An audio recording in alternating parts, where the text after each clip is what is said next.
Look at this list of things we have going on at the Big Bid Theory. New and improved website, launch of the David and Beverly Nash Leadership Award. Back behind the mic with Steve Pullie is going to be joining us on this episode. If any of you saw the promo that we put out a week ago or so, you know that I've been out on the road, took a brief break from the Big Bid Theory microphone. Speaking of travel, speaking of getting ready, I, like many of you, will be headed over to Charlotte for NIGP Forum coming up. What is that, about the third week of August or so? Yeah, incredibly exciting times at the Big Bid Theory. I am Bill Culhane, your host, and you are, of course, tuned in to the Big Bid Theory, powered by Bid Prime and Beacon Bid. So first of all, the website, thebigbidtheory.com. Thanks to everybody who was involved in that project. Gustavo, his team did just an absolute masterful job. We're really proud. Check it out. You can get access to previous episodes, the current episode, of course. There's information about the show and a lot more. And speaking of a lot more on the website, that's where you can go to find the criteria, the nomination and selection processes for the David and Beverly Nash Leadership Award. And incidentally, I've already been asked when we put the website out, we did the promo a week ago or so, and I'm already getting the question from people asking, well, who's eligible for the award? Well, I can kind of be brief. If you haven't had a chance to go through the website and look at the criteria, it's basically, who do you know of in our purchasing family who's going above and beyond and making significant contributions to the procurement field? Look, there are many people in their day-to-day jobs. They are doing masterful work, just very important jobs on a daily basis. But, who are those people when you think of integrity and passion and innovation, those people willing to serve as a coach, a teacher? Who in your department, or who do you know of that's kind of that consensus builder? I will tell you this, and as we put the criteria together, we were all in agreement. The award 100% isn't based on your duty title. It isn't based on a particular position, your job description, because let's be honest, leadership isn't unique to a particular role, is it? It isn't the spot on an org chart, is it? So again, I hope I was able to clarify that a little bit. So I mentioned Charlotte. I hope to see many of you over there in the Queen City. We'll be doing some of our always fan favorite interviews on the street, so to speak. We've done a couple of episodes, kind of that format. And no, I'm not actually going to grab anybody on the street, but it's those real quick, kind of brief interviews, just getting people's feedback, people's thoughts on a variety of topics. I really enjoy our on the street style format. I, like many of you, will be at the Innovation Theater on Sunday, and I'll be over there checking out. It's going to be a really cool and informative presentation on technology in procurement, many things having to do with tech in purchasing, presented by Lexi Paulus and Stephen Hetzel from Beacon Bid are going to be behind that microphone. So I encourage everybody to see the forum schedule for specifics on that presentation, and also, of course, a variety of other presentations going on as well at forum. So back to this episode. Last November, I had the good fortune to attend the Forum and Vendor Expo over in Myrtle Beach, put on by the South Carolina Association of Governmental Purchasing Officials. Who doesn't like to go to Myrtle Beach, right? Well, it was before the event and also boots on the ground there in Myrtle Beach that I met Steve Pullie. He's the director of purchasing in South Carolina, and Steve also serves as a director at large for SCAGPO. And included in his many, and I mean many, contributions to SCAGPO, Steve's in charge of organizing and putting on their forum. Obviously, he has a great team helping him to do so, but Steve's kind of the leader there. And a first-class guy, most definitely a leader in his own right. Steve's going to cover many things purchasing, and that includes, and I don't like to make predictions, but here I go. I'm going to make a prediction. Steve is also going to talk about challenges in our purchasing world that I'm sure, I am prepared to bet, it's going to resonate with each and every one of you. Open. There he is. Rick's popped into the studio. Rick, great to see you, friend. I know you're ecstatic to be back behind the mic. Rick, I see you with a smile on your face. And I also know you share our happiness about the launch of the website and also the Nash Award being official. There's certainly a buzz in the air here at the TBBT studios. There absolutely is. Yeah, I love the fresh new look of the website, and I'm particularly excited about the David and Beverly Nash Award over on our end, because there's so many wonderful as listeners of TBBT know, there's so many people doing wonderful things in public sector procurement, and I'm just glad that we get to sort of give back to that a little, and even more so than we're doing now, just start to shine a much bigger light on those who are making really big moves in this field. Yeah, good points there, Rick. And since we've had our little break, I know you've had a lot of time to kind of roll up your sleeves and get real creative to discover a juicy one. What's ahead in Crazy Bids? Well, yeah, this one is definitely a juicy one, but it's also very, very simple and not something that you think about when you think public sector procurement, although it does make sense. I'm going to keep it very short and simple, but for everyone who is ready for Crazy Bids for this episode, you can be very emocionante. Stay tuned to find out what I mean. All right. Well, we are all excited for the latest edition of Crazy Bids You Can Win. And speaking of crazy bids and messages, after these messages, our special guest arrives here in the TBBT studio. The Big Bid Theory is powered by BidPrime and Beacon. Well over a decade plus in business, BidPrime is the premier technology in the industry. Real-time bid notifications, supporting documents, doc search, robust data tools, and more. All backed by unmatched personalized customer support. For a free, no-obligation trial, go to bidprime.com. Are you looking to get more bidders and write better RFPs more quickly? Beacon helps municipalities overcome challenges in the process and increase supplier participation. Agencies are using Beacon to publish and distribute solicitations along with communicating updates to plan holders. eBid allows bidders to easily submit responses and agencies to collect them for evaluation.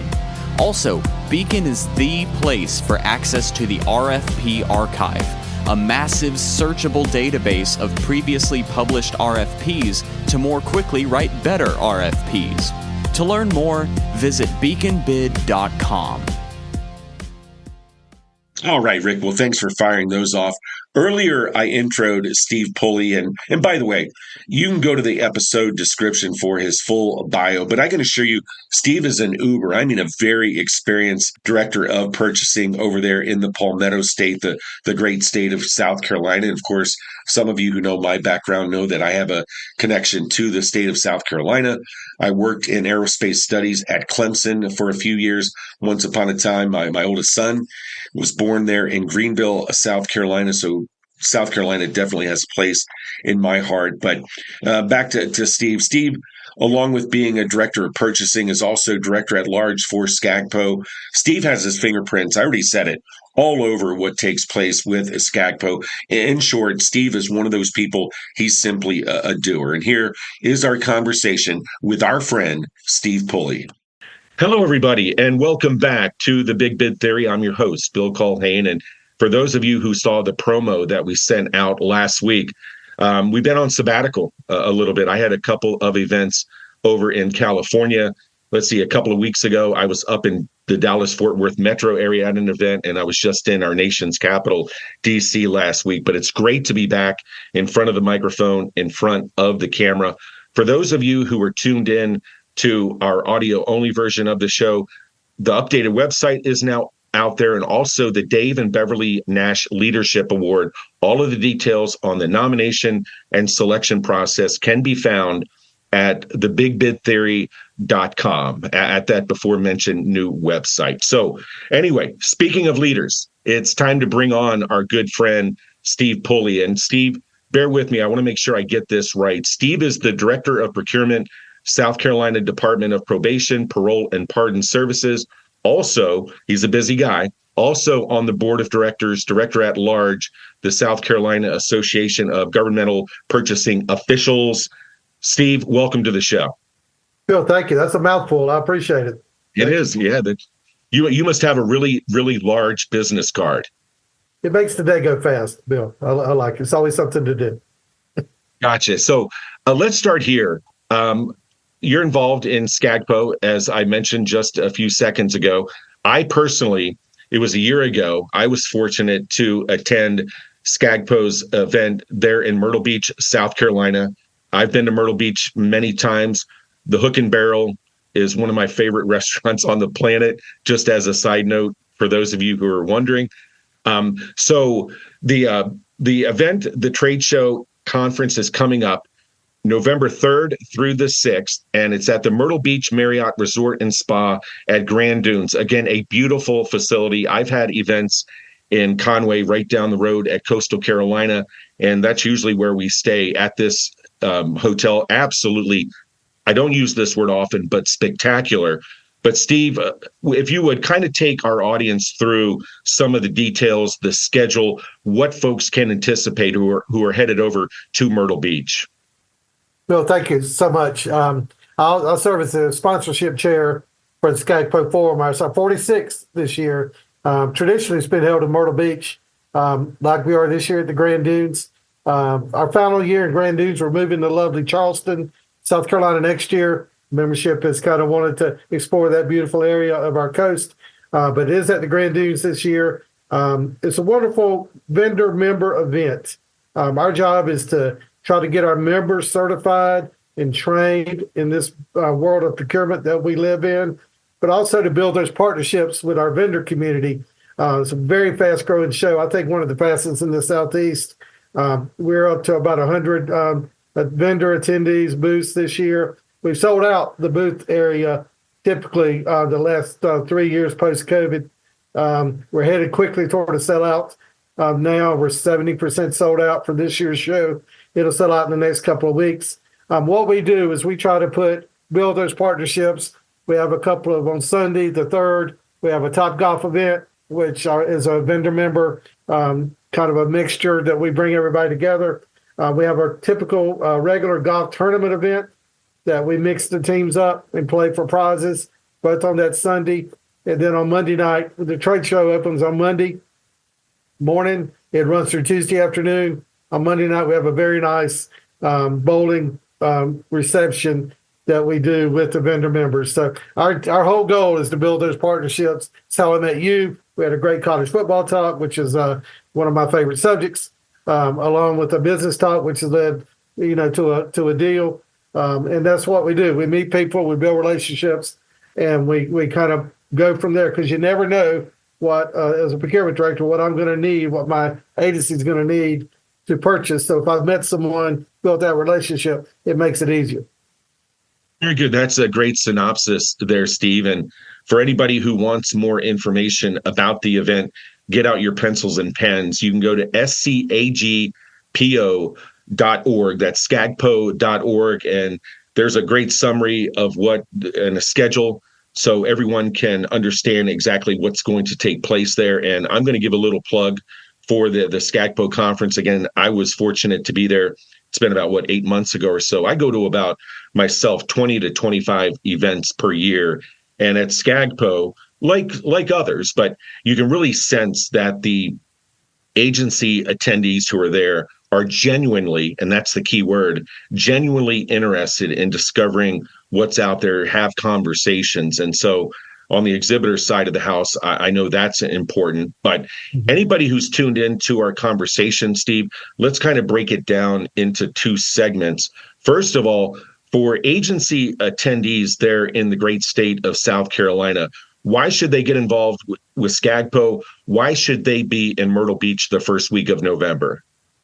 So our whole goal, and I'm passionate about this, Bill, is training young buyers. As you can see, I'm on the other end of the young buyer stand. We need to train young buyers to do this business. A lot of millennials are entering our workforce. We have regional trainings that I attend. And the last one, and I know I was president of this organization, so I know a lot of people. I didn't know over half of the audience, and that's a good thing. We have a lot of youth, younger people entering our organization, learning this business. our job as SCAGPO is to help them get certified, which is important. It's a standard in our business to reach certification, and then to help them be a resource, be a mentor, have a connection that you can call if your director is out, or if you just want to hear another voice or get some advice on how to do something. It's build those relationships that we do, and that's what we do on the member side. We have 2 days of classes, speakers, things like that. State procurement comes down, and they're kind of our overriding procurement arm in our state. They help us do a lot of the trainings. People in outlying areas, I'm in the state capital. Others don't have the access to them that I do. So it's good to build their relationships with the outlying buyers. That's kind of our goal on the member side. Yeah, that's a great segue, Steve. Now over to the exhibitor side. I think I kind of gave my personal experience. Again, the organization, the communication, the excitement there at the exhibit hall, first class. Really haven't been a part of any better. But kind of give the elevator pitch to any prospective businesses, companies, vendors, suppliers who are out there and kind of on the fence about coming to Myrtle Beach or not. I'm passionate. I've been involved in this trade show since 2006. Basically, my entire career, my entire state career. I've seen it grow. I've seen it suffer through COVID. Now I've seen it explode again.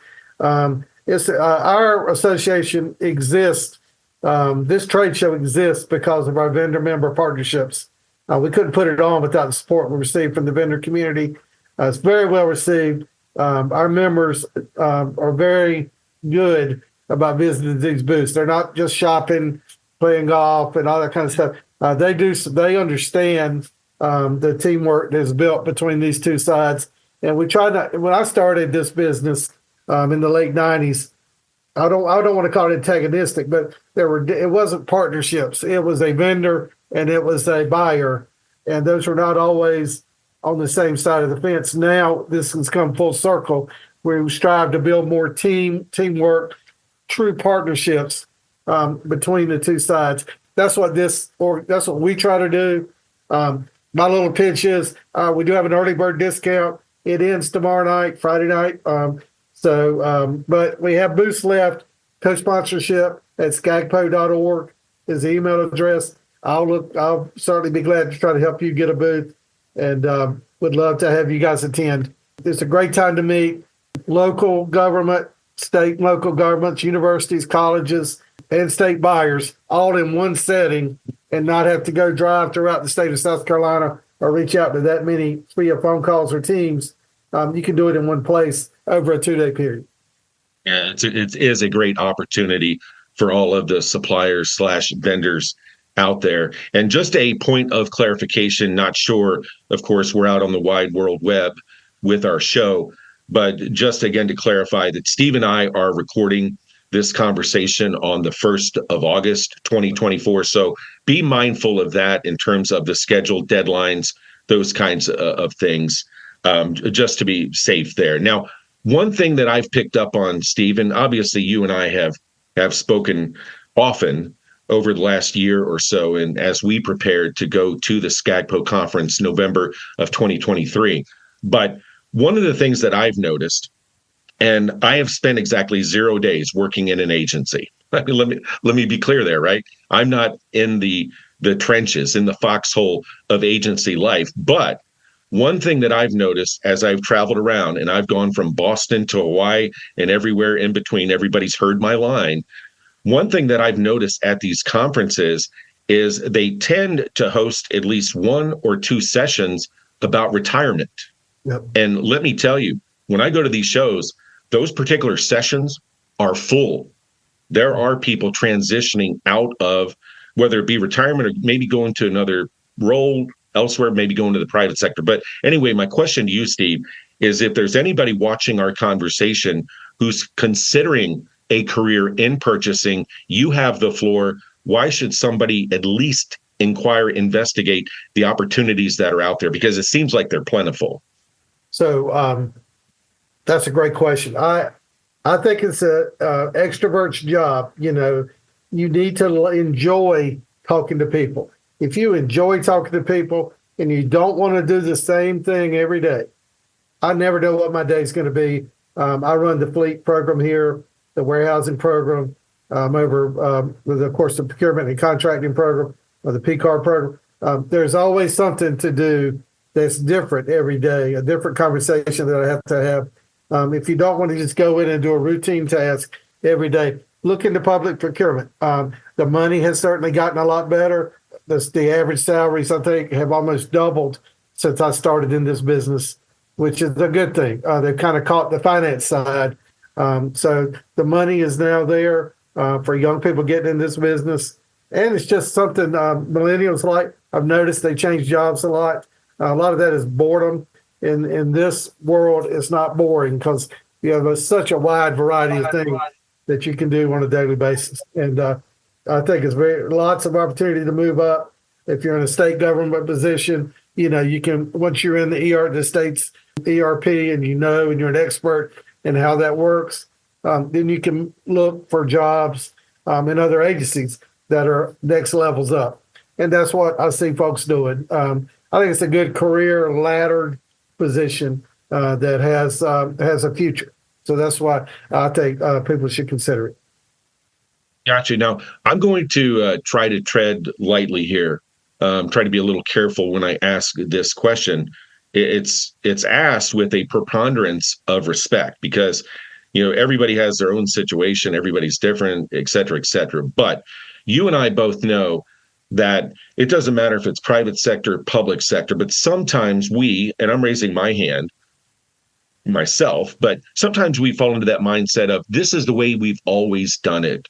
Or, we don't want to change things because change is hard. I know what I know about you is that you have that curious mindset, that inquisitive nature where you want to research, you want to be educated, you want to do things like be involved with SCAGPO, where you can hear different voices out there in the private sector, in the public sector. So what would you say to an organization? What would you say to a person who finds themselves not willing to explore new solutions, new services, new opportunities to maybe help their town, help their city, help their agency? Difficult if you're not willing to do that. So when I started in 97 in the public sector, dot matrix printers, handwritten requisitions, catalogs, the cell phones that flipped, maybe even bag phones were still popular.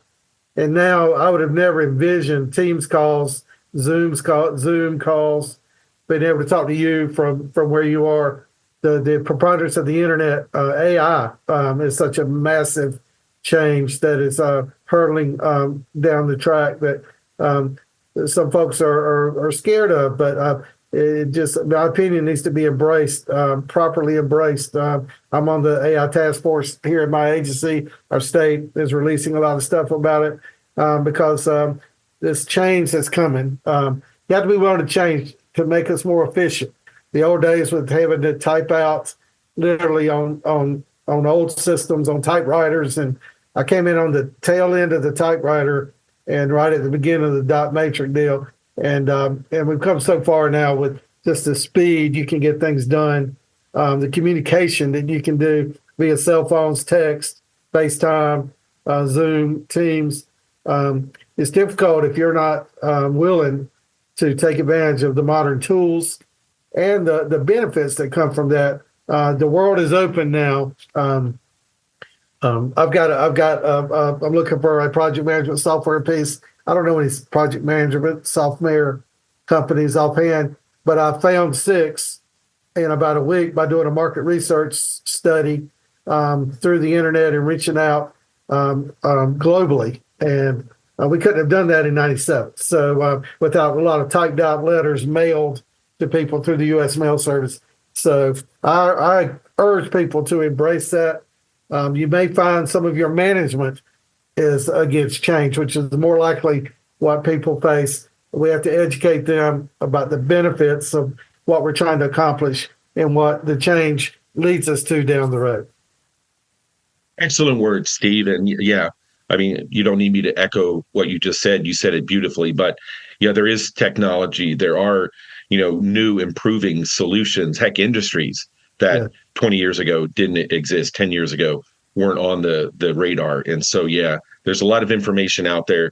It can at times be challenging to kind of wade through that information and find out what you need. But I know, as you know, there are people out there to help make that happen. Now, you through your involvement with SCAGPO, because of the role that you hold there, it doesn't matter if somebody in South Carolina is over near Greenville and Anderson and Clemson, or if they're down the coast, Charleston, Myrtle Beach, but all points in between. I know that you interact with many people there in the great state of South Carolina. What are you hearing that's maybe a common challenge, or a situation that kind of permeates throughout the state of South Carolina when it comes to purchasing? Turnover is in every agency has been a problem, Bill. Trying to find qualified applicants to the applicants that will show up for interviews, because we've had so many. We get about 50% that show up for our interviews, and our agency, for one, has great pay and wonderful benefits. Training, pre and post COVID, a lot of agencies, not mine, but a lot of agencies greatly reduced training staffs. And those staffs in our agency, they give great agency training. There's a lot of difference between that training and being able to be a procurement director at an agency, right? So our state procurement office and SCAGPO, and one of my passions as president was teach people how to do the job. How do you, because it's a bureaucratic job at times, how do you do the bureaucratic forms? Train them on how to do the actual form, train them on how to do the reports that are due quarterly, train them on the task, how to deal with vendors, what's the proper way to handle business meetings and to deal with multiple competitors on a certain product, and the whole ethics, the business ethics piece, what can you do there? What's proper in the public sector procurement. So training and staffing are the two things I keep hearing, because we're all retiring out. I've got 4 more years. Who's coming behind us, and at what level are they? Because it takes a minute to gain the institutional knowledge that we're losing. So we need to pour that into our younger buyers so that they're prepared to take our places. Well, Steve, on behalf of everybody here at the show, our audience, the Big Bid Theory, powered by Bid Prime and Beacon Bid, we appreciate all that you and your team, everybody at SCAGPO, do to not just, of course, help those in the state of South Carolina, but what I find is that what's going on in one state, one area, eventually it can be meaningful and helpful to others throughout this great country as well. So tip of the cap to you and your team. I do want to give one more reminder. I want to make sure that I get this right. So SCAGPO 24, the conference, again, go to SCAGPO.org, scagpo.org, for more information. The dates, November 3rd through the 6th over in Myrtle Beach. If anybody has any questions that maybe the website, they can't quite find the answer, Steve, is somebody who's interested in being an attendee and or an exhibitor, how can people get more information if so inclined? I would love for them to just email me at co-sponsorship@scagpo.org, or they can call my business cell at 803-429-3012. And I'd love to have a conversation with them about either this SCAGPO or next year's event in Charleston. Very good, Stephen. For those of you tuned in right now, Chrissy and Rick are going to, in the description of the podcast, we will have Steve's bio there, and we will also have his email as well out there in the description. But anybody who wants to give you a call, there's that information right there. So again, Steve, tip of the cap to you. I hope that you and I cross paths very soon, and everybody have a safe and productive time there in Myrtle Beach in November.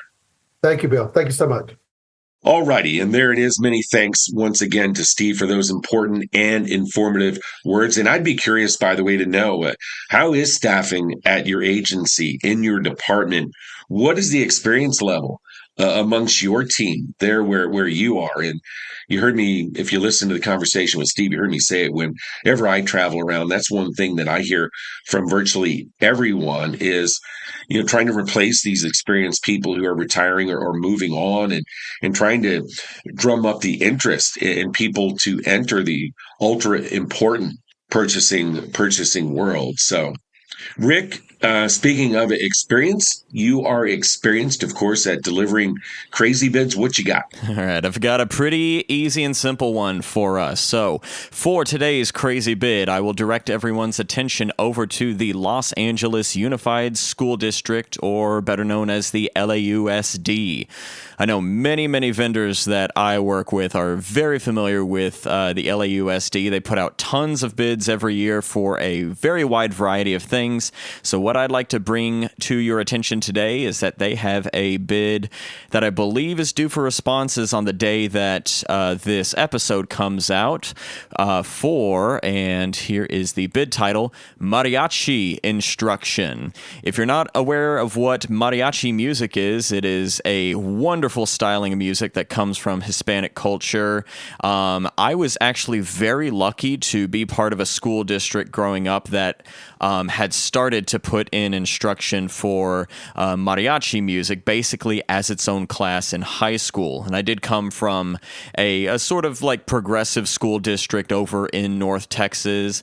And of course, there were plenty of students there who wanted to learn how to play mariachi music because we had a very large demographic of Hispanic students. And I thought that was one of the coolest things I had seen done for music in the grade school arts. So it looks like the LAUSD is looking to hop on that wagon as well. So if you have an affinity for the guitarrón like I do, and you can teach some kids how to play mariachi music, that is going to be this episode's crazy bid that you can win.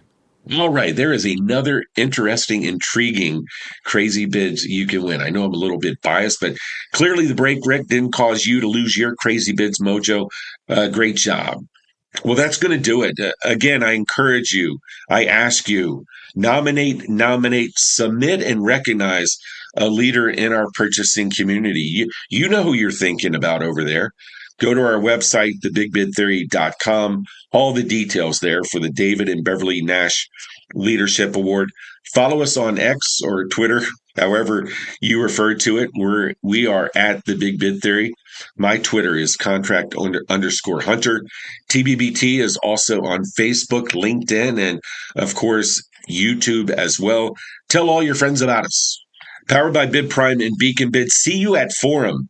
Booth 1623. Also, I'm sure I'll cross paths with many of you at Innovation Theater and all points in between. A lot going to be going on in Charlotte, and we most certainly do plan on being out and about. Want to thank Steve Pullie yet again. Check out SCAGPO's upcoming forum. Whether you're an agency, whether you're a vendor/supplier, you're welcome for passing along that little tidbit. It's an important event, and it is well put together. There is a lot of engagement going on. Enjoy. Many thanks to Rick and our entire team of TBBTers. Glad to have everybody back. This is Bill Culhane. Until next time, go Gunners, Barracudas, Tigers, Bobcats, and Cubs, and we wish you the very best. Powered by Bid Prime and Beacon, we thank you for tuning in to The Big Bid Theory. From Austin, Texas, the show is hosted by Bill Culhane, produced by Bill Culhane and Jim Ward, and co-hosted and engineered by Rick Jennings. Distribution, research, and production assistance by Lauren Jones. Among a variety of platforms, you can find other episodes of the show on iHeart, iTunes, Spotify, Spreaker, Google Play, and also YouTube. Thank you for downloading and sharing the podcast. We're having so much fun. Oh my